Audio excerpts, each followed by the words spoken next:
আমার প্রাণ প্রিয় ভাই আমাকে ছেড়ে চলে যায়। সবাই দুঃখ বেদনা, সারা বাংলাদেশের মানুষ দেশের গন্ডি পেরিয়ে বাইরেও গেছে, হয়তো সবাই কান্না করতেছে, কি রত্ন হারাইলো। মা হারাইছে তার সন্তান, আমার ভাই বউ হারিয়েছে তার স্বামী। আমি যে কি হারিয়েছি আপনাদের কারোর কাছে বলতে পারবো না, আমি বোঝাতে পারবো না আমি কি হারিয়েছি। তবে আমার দুঃখ বেদনা একটু নেই, এখন পাথর হয়ে গেছি। আমার কার প্রতি কোনো অভিযোগ নাই। বিধির বিধান ছিল এভাবে চলে যাবে, মারাত্মক করুণ ভুল দিয়ে ওকে পৃথিবী থেকে নিয়ে যাবে ভগবান, সেইটাই করেছে। দোষারোপ করে আর কি লাভ হবে?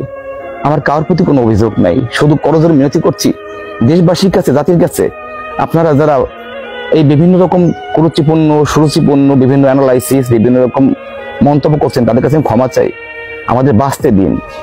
আমরা কি হারিয়েছি আপনারা হয়তো অনুভব করেন, কিন্তু এভাবে না করে সান্ত্বনা দিয়ে যাতে দুইটা পরিবার ভালোভাবে থাকতে পারে, মেয়েটাও যেন সদ্গতি হয়, আমার ভাই যেন আত্মার শান্তি পায়, আর আমাদের বেঁচে আছি পৃথিবীতে, আমার ভাই বোন দ্বারা মাকে নিয়ে বাঁচতে পারি,